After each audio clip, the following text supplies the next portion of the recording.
Hello అండి, welcome back to our channel. రోజు story చూపులు గెలిచిన శుభవేళ ఎపిసోడ్ 19. ఇక స్టోరీలోకి వెళ్తే సిరి ఏడుస్తూ ఇంటికి వెళ్తుంది. అసలు నేను ఎందుకు ఏడవాలి? ఇందులో నా తప్పే ముందు. అసలు ఆ శ్రీదేవి ఏదో అంటే జరిగింది తెలుసుకోకుండా నన్ను ఇలా నిందించడం అసలు ఏమీ బాలేదు. అసలు నేనా ఆ శ్రీనా నా వెంట పడింది అంటూ కోపంతో ఇల్లంతా చిందరవందర చేస్తుంది. చేతికి వచ్చింది విసురుతూ ఏడుస్తూ పడుకుంది. తెల్లారుతుంది. అక్కడికి రావద్దు అని చెప్పారు కదా, ఇప్పుడు వెళ్ళాలా వద్దా అని తనకి అర్థం కావడం లేదు. అలానే ఆలోచిస్తూ బెడ్ పైన అలానే పడుకొని ఉంటుంది. ఎవరో తల నిమురుతూ ఉన్నట్టు అనిపించి వెంటనే లేచి కళ్ళు తెరిచింది. రవి నవ్వుతూ ఉంటాడు. సిరి కోపంతో నువ్వెందుకు వచ్చావు అసలు ఇక్కడికి?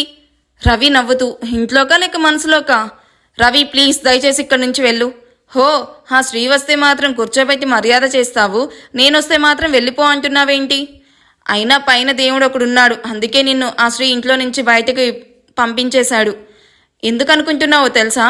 ఇప్పుడు వాళ్ళ అత్త కూతురు హాసిని వచ్చింది కదా, చూసావుగా, తను నీకంటే అందంగా ఉంది. పైగా బోలెడంత ఆస్తి అంతస్తులు ఉన్నాయి. ఇంకా నిన్నెందుకు చూసుకుంటాడు? నీ మీద మోజు తీరిపోయినట్టుంది. అందుకేలే వాడు నిన్ను వదిలేశాడు. ఇప్పటికైనా తెలిసిందా నీకు నేనే సరైన వాడిని అని? ఆ డబ్బున్న వాళ్ళని నమ్మద్దు అంటే వినలేదు కదా నువ్వు. మరి నువ్వు కూడా డబ్బున్నవాడివేగా, నిన్నెలా నమ్మాలి అంటుంది సిరి. బంగారం, నాకు డబ్బుందని ఎవరు చెప్పారు? మా అక్క సునీత వాళ్ళకుంది, మాకు కాదు. కానీ నిన్ను పోషించే అంత డబ్బుందిలే, డోంట్ వర్రీ. చాలా మంచిది, ముందు మీరు మా ఇంటి నుంచి బయటికి వెళ్ళండి. రవి దగ్గరికి వచ్చి ఏంటి వచ్చిన దగ్గర నుంచి చూస్తున్నాను, వెళ్ళిపో అంటున్నావు. నేను నీతో మాట్లాడడానికి వచ్చాను, కానీ నాకు నీతో మాట్లాడాలని, నీ మాటలు వినాలని అస్సలు లేదు. అవును, ఏంటి ఇల్లంతా ఇలా ఉందేంటి చిందరవందరగా? ఆ శ్రీ మీద కోపంతో ఇలా చేసావా ఏంటి? రవి, హో అయితే అదే అన్నమాట. అసలు మొన్న మేమేం మాట్లాడుకున్నామని అడగలేదేంటి? అడగడం ఎందుకు, నీ మొహం చూస్తేనే తెలుస్తుంది కదా. రవి కోపంతో అవును, నువ్వే కదా వాడితో నన్ను కొట్టించేలా చేసింది. అవును, అయితే ఏంటిప్పుడు? నువ్వు మాత్రం నన్ను ఏడిపించడం లేదా? నేను నిన్ను ప్రేమిస్తున్నాను, అది ఎందుకు నీకు అర్థం కావడం లేదు? రవి ప్లీజ్ ఇంకా ఆపు. ప్రేమిస్తున్నా అని చెప్పి ఇద్దరు నా జీవితంని నాశనం చేసేలా ఉన్నారు. నువ్వు ఆ శ్రీ ఇద్దరు నా దృష్టిలో ఒకటే. ముందు అసలు నా ఇంట్లో నుంచి మీరు బయటికి వెళ్ళండి, మీకు దండం పెడతాను, ప్లీజ్ ఇక్కడి నుంచి వెళ్ళండి. హే, నేను నీతో మాట్లాడడం ఇంకా అవ్వలేదు అంటూ సిరి చేతిని పట్టుకొని మెలి తిప్పుతూ, చూడు, నేను ప్రేమగా మాట్లాడుతున్నాను కదా అని తక్కువగా చూడకు. ఆ శ్రీ ఎలాంటి వాడో నాకు అస్సలు అనవసరం. నువ్వు ఎవరిని ప్రేమిస్తున్నావో కూడా అది అంతకన్నా అనవసరం. ఆ శ్రీ నిన్ను ఎందుకు ఇంట్లో నుంచి పొమ్మన్నాడో నేను నీకు చెప్పాను. ఇప్పుడు నేను చెప్పేది విను. రవి, ముందు చెయ్యి వదులు. వదులుతానులే బంగారం, ముందు నేను చెప్పేది విను. ఇంకాసేపట్లో గుడిలో, అదే నీ ఫేవరెట్ టెంపుల్ అమ్మవారి గుడిలో మన పెళ్ళి, నీకు ఇష్టమున్నా లేకపోయినా. నేను ఆల్రెడీ ఏర్పాట్లన్నీ చేసేశాను. ఇంకా మీ నాన్నకు చెప్పాలి అంటావేమో. ఆ శ్రమ నీకెందుకులే అని నేనే ఆ పని కూడా తగ్గించేశాను. మీ నాన్నగారికి నేను నిన్ను పెళ్లి చేసుకుంటాను అని చెప్పగానే మీ నాన్నగారు చాలా సంతోషించారు. ఏంటి నువ్వు చెప్పేది? మా నాన్న నీతో పెళ్లికి ఒప్పుకున్నాడా? అవును బంగారం, కావాలంటే నువ్వే ఫోన్ చేసి అడుగు. లేదు, నేను నమ్మను. మా నాన్న నన్ను అడగకుండా నీతో పెళ్లికి ఒప్పుకుంటాడంటే నేను అది అస్సలు నమ్మను. నువ్వు అబద్ధం చెప్తున్నావు. నిజమే, మామూలుగా అయితే ఒప్పుకునేవాడు కాదేమో, కానీ నిన్న జరిగిన విషయం మీ నాన్నని బాగా బాధపెట్టడం చూశాను. నాకు కావాల్సింది కూడా అదే కదా. మరి ఆ టైంలో నా ఓదార్పు అవసరం అనిపించింది. ఇంకా 4 ఓదార్పు మాటలు మాట్లాడాను. అదే ఆ శ్రీని వల్లో వేసుకోవడం.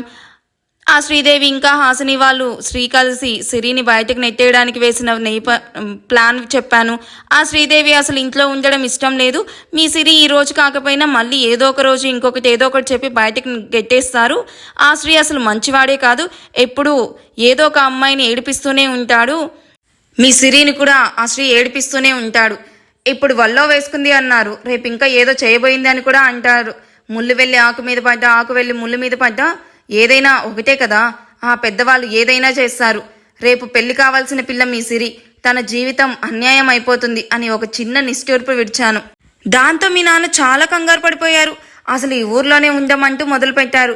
ముందు నాకు హ్యాపీనే అనిపించింది. మీరు వెళ్ళాక ఆ తర్వాత మిమ్మల్ని కలిసి నిన్ను పెళ్లి చేసుకోవచ్చు అనుకున్నాను. కానీ నాకంటే ముందు ఆ శ్రీ నిన్ను వెతికి పట్టుకుంటే అందుకు మళ్ళీ ఆలోచించి మీ నాన్నతో నేనే నిన్ను పెళ్లి చేసుకుంటాను అని చెప్పాను. అలా అయితేనే ఆ ఇంటి నుంచి కానీ బయట నుంచి కానీ ఏ ప్రాబ్లం రాదు అని చెప్పాను. ఇక నిన్ను మనస్ఫూర్తిగా ప్రేమిస్తున్నానని కూడా చెప్పాను. ఏ తండ్రికైనా ఇంతకంటే ఏం కావాలి? కూతురు సంతోషమే కదా. వావ్, సూపర్గా ప్లాన్ చేసావు. కానీ ఒకటి గుర్తులేదనుకుంటా నీకు. ఆ శ్రీకి కూడా నేనంటే ఇష్టమని చెప్పాడు. నువ్వు నన్ను పెళ్లి చేసుకుంటూ ఉంటే చూస్తూ ఉంటాడనుకుంటున్నావా? రవి నవ్వుతూ, అయ్యో, నువ్వింకా ఆ శ్రీ కోసం చూస్తున్నావా? చెప్పాను కదా ఇప్పుడు తను హాసినిని ఇష్టపడుతున్నాడని. అందుకేగా నిన్ను ఇంట్లో నుంచి పంపించేశారు. నువ్వు వాళ్ళకి అడ్డుగా ఉన్నావని. లేదు, శ్రీ అలాంటి వాడు కాదు. తను నాకు చెప్పాడు తను నన్ను పెళ్లి చేసుకుంటా అని. నన్ను ఇంట్లో నుంచి వెళ్ళిపోమన్నాడంటే ఏదో కారణం ఉండే ఉంటుంది. హో, ఇంకా నువ్వు నమ్మడం లేదు కదా? సరే మరి, ఆ తర్వాత నీకు ఫోన్ చేసి చెప్పాడా నిన్ను వెళ్ళిపోమని చెప్పడానికి కారణం? లేదు కదా. నువ్వు బాధపడుతూ ఉంటావని దానికి తెలుసు కదా. మరి ఇంతవరకు మీ ఇంటికి ఎందుకు రాలేదు? కనీసం జానకమ్మ గారైనా నీకు ఫోన్ చేయలేదు ఎందుకు? రవి, అది నీకు అనవసరం. అదే మరి, నాకు అది అనవసరం. బట్ ఇప్పుడు నువ్వు నాతో గుడికి వస్తున్నావు, నన్ను పెళ్లి చేసుకుంటున్నావు, ఓకే? సిరి నవ్వి, అంటే మొన్న తిన్న దెబ్బలు ఇంకా సరిపోలేదనుకుంటా నీకు. ఇప్పుడు నువ్వు నన్ను పెళ్లి చేసుకుంటే ఆ శ్రీ చేతిలో నీకు రెండో పెళ్లి చేస్తాడు. రవి గట్టిగా నవ్వి, చూద్దాం, రెండో పెళ్ళో మొదటి పెళ్ళో ఏదో ఒకటి అవుతుంది కదా. ముందు నువ్వు ఇదిగో ఈ పెళ్లి చీర కట్టుకొని త్వరగా రెడీ అవ్వు అంటూ చేతిలో సారీ పెడతాడు. సిరి ఆ సారీని విసిరికొట్టి, నేను పెళ్లి చేసుకోను నిన్ను, ఈ చీర కూడా కట్టుకోను. సరే నీ ఇష్టం, నాకు చీర ఇంపార్టెంట్ కాదు, నువ్వు. రవి, నన్ను బలవంతంగా నువ్వు పెళ్లి చేసుకోలేవు. నేను మేజర్ని, పోలీస్ కంప్లైంట్ ఇస్తే అప్పుడుంటుంది నీకు.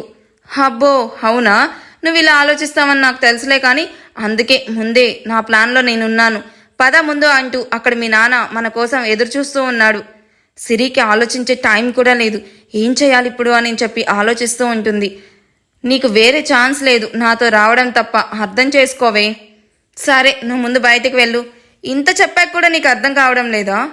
మరి నేను పెళ్లి చీర కట్టుకోవద్దా అని సిరి అంటే, వాట్ అంటే నువ్వు? Oh my god, thank you Siri, thank you so much. నువ్వు ఇంత త్వరగా పెళ్లికి రెడీ అవుతావని నేను అస్సలు అనుకోలేదు. Thank you so much. Siri నవ్వుతూ, మరి ఇంత చెప్పాక నేను ఇంకేం చేస్తాను? నా జీవితం నాశనం చేసుకోలేను కదా. ఎవరో ఒకరిని పెళ్లి చేసుకోవాలి కదా మరి. యా, రియల్లీ సూపర్ సిరి, నన్ను అర్థం చేసుకున్నందుకు. సిరి లోపల డోర్ క్లోజ్ చేసి దేవుడి రూమ్లోకి వెళ్ళి, ప్లీజ్ దేవుడా, ఇక్కడ నుంచి బయటపడే మార్గం చూపించండి అంటూ దండం పెట్టుకుంటూ ఉంటుంది. బయట రవి, సిరి, నిజంగా నువ్వు ఓకే చెప్పావు కదా? లేక నన్ను బోల్తా కొట్టించడానికి కాదు కదా? నిన్ను బోల్తా కొట్టి నేనెట్టిపోతాను అంటుంది సిరి. రవి నవ్వుతూ, యా కరెక్టే, థ్యాంక్స్ రా బంగారం, ఇప్పటికైనా నన్ను అర్థం చేసుకున్నందుకు. 1 అవర్ అవుతుంది, టైం అవుతుంది అని అప్పటికే 2 సార్లు మీ నాన్నగారు ఫోన్ చేశారు, ప్లీజ్ త్వరగా రా అంటూ తలుపు కొడుతూ ఉంటాడు రవి.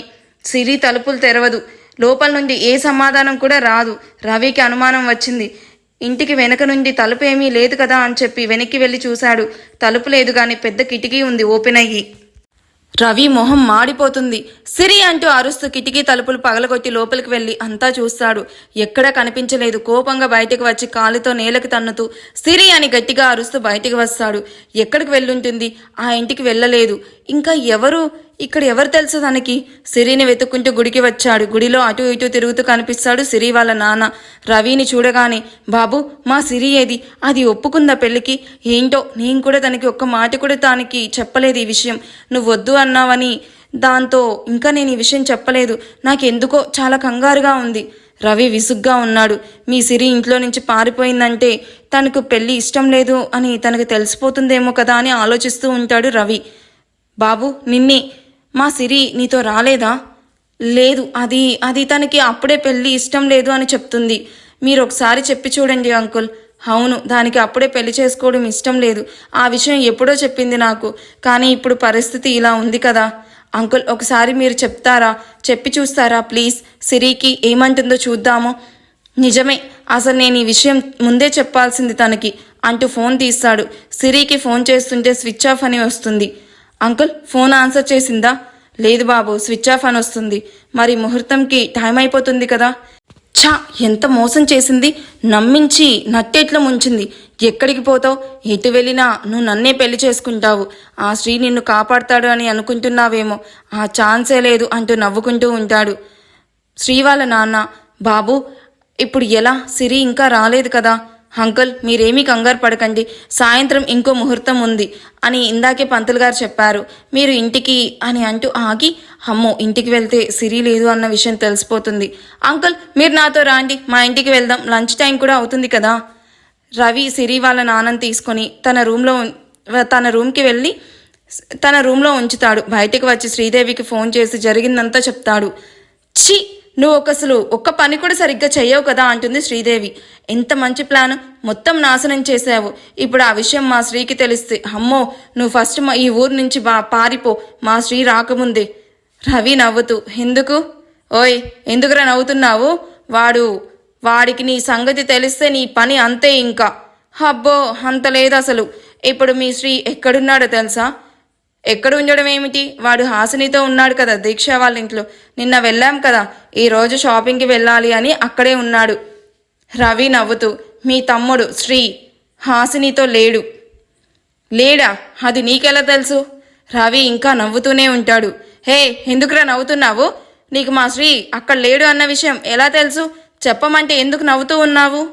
మేడం, ఇప్పుడు మీ శ్రీ నా దగ్గరున్నాడు బందీగా. ఈ ఎపిసోడ్ ఎలా అనిపించిందో నాకు కామెంట్ చేయండి. Thank you for watching. Bye.